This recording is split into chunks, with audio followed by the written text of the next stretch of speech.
business, about performance, about profits, about costs and investments. But what drives all of this? Essentially, it's people. People that make up 90% of the operating costs. People are the ones that drive business performance, and healthy people perform better. Health is something that we can't take for granted, especially in countries like China and India, where air pollution is really rife. The World Health Organization estimates that 7 million deaths are caused every year by breathing polluted air alone. Water is also essential to human life. Yet water is contaminated, and that means our drinking supply can actually be harmful to our health, to plant health, to animal health. So that's something we need to be aware of and make sure that we look after. Our city lives are leading us to live very close together. Urban density, we're surrounded by concrete, we're surrounded by artificial light. Light is actually what keeps our circadian rhythm in sync. That's what regulates our sleep-wake cycle. And if we are exposed to inappropriate light or insufficient light, that can have huge problems, such as sleeplessness. 70.3% of Hong Kongers report having poor quality sleep, and up to 50% get less than the recommended 7 hours per night. Unfortunately, the human body cannot survive with no sleep. So we need to make sure we change these environments and we improve our sleep. We're also sitting a lot more. Our urban environments mean we sit, whether that's at work, at home on the sofa, or in a car, leading to the incidence of musculoskeletal disease. 80% of those surveyed in Asia had musculoskeletal conditions of one or more last year. So again, we are risking our own health. Technology, as well as urbanization, has really revolutionized the way we do everything.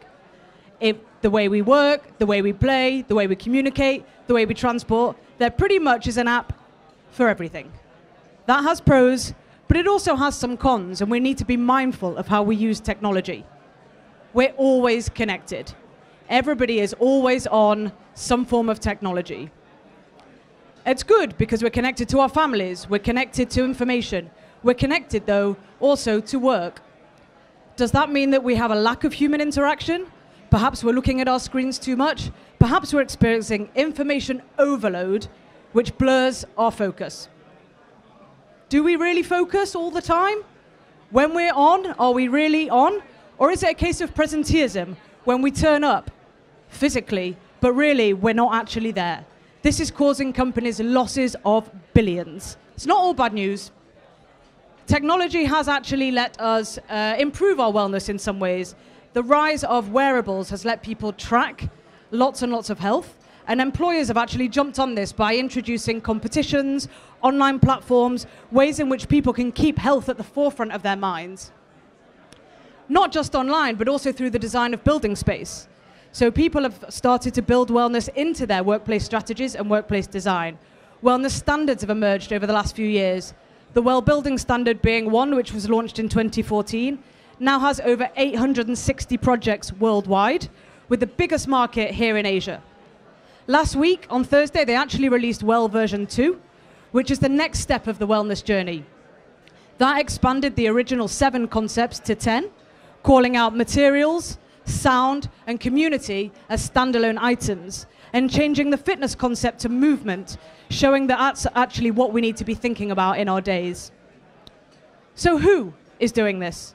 Companies that want to lead, companies that want a competitive advantage, companies that want to attract millennials that are going to take over our workplace. 75% of the workplace will be made up of millennials by 2025, and they want wellness, and they demand it. So what do? Start small. You don't have to have a massive office renovation or a big budget. You can actually make some small tweaks that have a big impact, such as increasing ventilation rates. That can lead to 101% cognitive performance improvement. Really small changes are the things that can make all the difference. And use technology. Use it to our advantage. Measure and monitor what's going on in your space or your building. Communicate and connect with your people. Everybody's on their phones anyway. Everybody's looking down. Send them data and let them talk back. Then we can really improve our working environment and have our people engaged with the space. This is one example of an app about air quality, developed in Beijing off the back of Airpocalypse. It gives data on the weather, the air quality outside, according to this, is terrible, and an action. So people actually know what to do with the data. According to this, get a better mask. Perhaps not the best advice, but it definitely helps. So in your space as an occupier, what actions can you take? Maximize natural light, create a range of seating solutions so people are supported, they're comfortable. Activate stairwells so that people are encouraged to move. There's lots of things that you can do that are small, but is significant. As developers, you can also make a huge impact. Start using healthy materials, incorporate natural spaces. Give your tenants a reason to choose your building. Give them a leg up on the wellness front and let them actually use the amenities that you are providing. Why would you do all of this? For this reason.